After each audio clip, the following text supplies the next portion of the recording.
আমি হচ্ছে এখন বেরিয়ে যাচ্ছি। আর আমাদের এগোতে যাচ্ছে আমার টোটোমড়ি। সো ফ্রেন্ডস, আমি বেরিয়ে পড়েছি এখন বাড়ি থেকে, আর যাচ্ছি আমি দৌড়ে দৌড়ে স্টেশন, কারণ ট্রেনের টাইম হয়ে গেছে আর আমি প্রত্যেকবারই late. Hey guys, welcome back to my YouTube channel পিরিজ লাইফস্টাইল। তোমরা কেমন আছো? আশা করি তোমরা সবাই খুব ভালো আছো, আমি অনেক ভালো আছি। আমি চলে এসেছি আজকে নতুন আরও একটা ব্লগ ভিডিও নিয়ে। আর ভিডিওটা শুরু হচ্ছে রাস্তা থেকে। তো পুজো চলে এসছে, তো এখানে আমাদের স্কুলের সামনে পুজোর প্যান্ডেল স্টার্ট হয়ে গেছে। স্টার্ট মানে কি অনেকটাই হয়ে গেছে। তো আজকের এরকম মানে এই ভিডিওটা হতে চলেছে খুবই ইন্টারেস্টিং আর তোমাদের জন্য, কারণ এরকম ভিডিও আমি ফার্স্ট টাইম আজকে বানাচ্ছি। জানি না কেমন হবে, তো পুরো ভিডিওটা আমার সাথে থেকো। আশা করি ভালো লাগবে। ভালো লাইক কমেন্ট শেয়ার করে আমাকে অনেক ভালোবাসা দিও। তো এখন আমি যাচ্ছি স্টেশন। তো চল, হাবিয়ে গেছি হাঁটতে হাঁটতে। তো যাই হোক, এখন ওখানটায় যাওয়া যাক। তো ভিডিওটা কেমন লাগলো অবশ্যই চল এখন যাওয়া যাক। সো ফ্রেন্ডস, তোমরা থাম্বনেল থেকে বুঝতেই পেরেছো আজকে ভিডিওটা খুবই ইন্টারেস্টিং হতে চলেছে, কারণ আজকে আমরা যাচ্ছি কল্যাণী আইটিআই। এখনও যদিও প্যান্ডেল ইনকমপ্লিট, তবুও আমরা যাচ্ছি, কারণ তোমাদের অনেকেই হয়তো জানো না কল্যাণী আইটিআই কীভাবে যেতে হয়। যেহেতু ওখানে খুব ভালো প্যান্ডেল করে, এবারেও খুব দারুণ প্যান্ডেলটা করছে। তো ফার্স্টে আমরা হচ্ছে আমাদের স্টেশন থেকে ধরে নিয়েছিলাম শিয়ালদা যাওয়ার যে কোনো ট্রেন। এখান থেকে নেমে পড়লাম আমরা দমদম জাংশন। এই দমদম জাংশন থেকে আমাদের আবার ট্রেন চেঞ্জ করতে হবে, মানে দমদম জাংশন থেকে কল্যাণী সীমান্ত লোকাল আমাদের ধরে নিতে হবে। তো সেখান থেকে এই সবুজে ঘেরা পরিবেশ দেখতে দেখতে তোমার যে কখন 1 ঘন্টা কেটে যাবে তুমি বুঝতেই পারবে না। আর তোমাদের যেখানটা নিয়ে যাচ্ছে সেখান থেকে মাত্র 2 মিনিটের হাঁটা পথ। তোমাদেরকে সেখান থেকে যেতে কোনো অসুবিধা হবে না, তোমরা নামলেই দেখতে পাবে। তো চলো পুরো। সো ফ্রেন্ডস, কল্যাণী সীমান্ত লোকাল থেকে আমরা নেমে পড়ছি কল্যাণী ঘোষপাড়া, মানে ট্রেনের লাস্টের স্টপেজের আগের স্টপেজেই আমাদের নামতে হবে। খুবই ইজি রাস্তা। তো আমরা দেখো কল্যাণী ঘোষপাড়া এখন নেমে গেছি। এখান থেকে মাত্র 2 মিনিটের হাঁটা পথ, তোমরা নামলেই দেখতে পারবে লাইটিংয়ে লাইটিং। তো এই দেখো কল্যাণী ঘোষপাড়া আমরা নেমে পড়েছি, আর নেমে ঠিক এরকম আগের দিকে আমাদের হাঁটতে হবে একদম।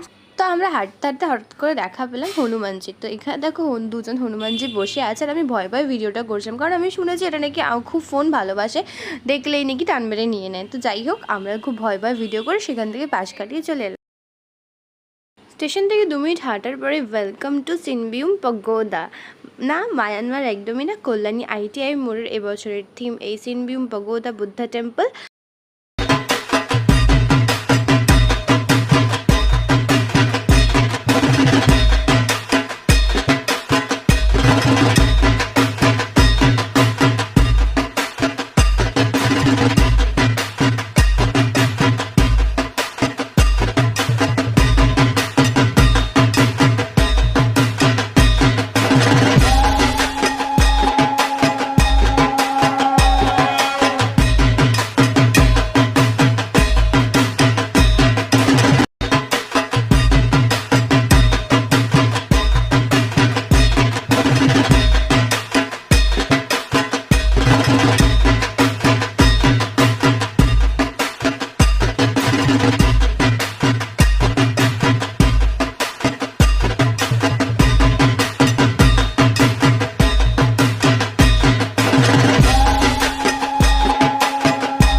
পেছনে মেঘ করেছে আর সামনে এরকম হোয়াইট কালারের একটা প্যান্ডেল, কি দারুণ যে দেখতে লাগছে।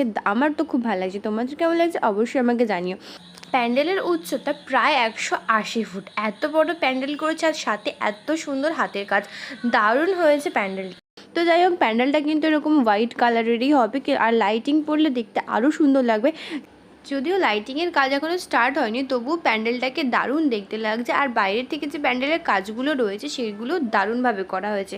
তবুও আমরা প্যান্ডেলটাকে যতবারই দেখে নিই, কিন্তু ভেতরে কীরকম কাজ হচ্ছে সেটা নিয়ে আমাদের মনে একটা কিউরিসিটি রয়েই যায়। তো ভেতরে এখনও দেখা যাবে না, কারণ তোমরা দেখতেই পাচ্ছ প্যান্ডেলটাকে যতই সুন্দর করে বাইরে থেকে সাজাক, বাইরে ভেতরে কী হচ্ছে সেটা যাতে না দেখা যায়, বাইরে একটা কালো কালারের প্লাস্টিক টাঙিয়ে দিয়েছে। তবুও মনে একটা কিউরিয়াসিটি রয়েই যায় যে বাইরের থেকে এত সুন্দর করে প্যান্ডেলটাকে বানিয়েছে, ভেতর থেকে না জানি আরও কত সুন্দর করে সাজিয়েছে। তো যাই হোক, এটা আবার যখন আমরা পুজোর সময় আসবো তখনই না হয় দেখা যাবে। তো আমরা এখন এই সুন্দর প্যান্ডেলটাকে আপাততের জন্য বাই বাই করছি। আর তোমরাও দেখে নিলে এখানটা আসা কতটা ইজি। আশা করি তোমরা যারা চেনো না তাদের আমার ভিডিওটা দেখে আসতে খুব একটা অসুবিধা হবে না, একদমই ইজি তোমাদের আমি দেখিয়েছি। তো এখন আমরা বাড়ির দিকে যাচ্ছি, প্যান্ডেল দেখা কমপ্লিট আমাদের, আবার আসবো আমরা পুজোর সময়।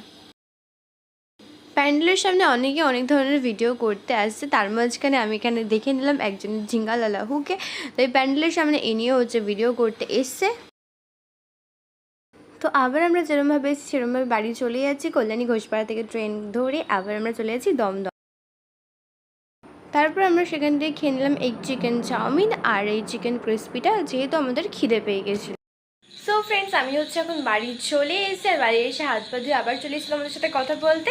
তো আজকের ভিডিওটা তোমাদের কেমন লাগলো অবশ্যই কমেন্টে জানিও। এরকম ধরনের ভিডিও আমার তো ফার্স্ট টাইম করে দারুণ লেগেছে, যে এত বড় প্যান্ডেল তোমাদের দেখিয়েছে। প্যান্ডেলটা 180 ফুট প্রায় উঁচু আমি যা দেখলাম।